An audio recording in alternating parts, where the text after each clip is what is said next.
সূরা ইখলাস 3 বার পাঠে একবার কোরআন খতমের সওয়াব, হাদিসটি কতখানি বিশুদ্ধ? দেখুন, সূরা ইখলাস পাঠ করলে 3 বার পাঠ করলে একবার কোরআন খতমের সওয়াব হয়, এইভাবে আসলে হাদিসে আসেনি। যে হাদিসটি বিশুদ্ধভাবে বর্ণিত হয়েছে নবী সাল্লাল্লাহু আলাইহি ওয়াসাল্লাম থেকে, সেটি হলো যে তিনি সূরা ইখলাসকে বলেছেন যে এটা সুলুসুল কোরআন, এটা কোরআনের 1/3 সমপর্যায়ের।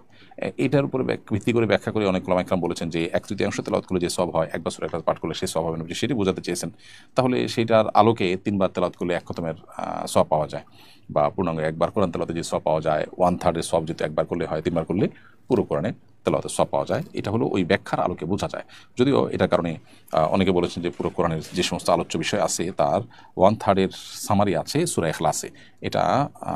এটার বিষয়বস্তুর মর্যাদার কথা, যেহেতু এখানে শুধু আল্লাহকে নিয়ে আলোচনা করা হয়েছে, এটার বিষয়বস্তু অর্থাৎ সূরা ইখলাসের বিষয়বস্তুই যেখানে স্বয়ং শুধুমাত্র আল্লাহ রাব্বুল আলামিন, সেজন্য এখানে আল্লাহ তাআলার শানের কথা বলা হয়েছে এবং আল্লাহ তাআলার মর্যাদার কথা, আল্লাহর বিষয়ে আলোচনা হওয়ার কারণে এটার যে মর্যাদা হয়েছে সেটার কথা এখানে বোঝানো হয়েছে। এরকম ব্যাখ্যা অনেকে করেছেন। এই জন্য হাদিসে একেবারে হুবহু এইভাবে নেই যে ব্যক্তি সূরা ইখলাস পাঠ করে 3 বার তার একবার কোরআন তেলাওয়াতের সওয়াব পাওয়া যায়, এরকম এই ভাষায় আলাদা করে নিতে হবে। হাদিসের ব্যাখ্যা থেকে এটা কিছুটা বোঝা যায় এবং এটা বলা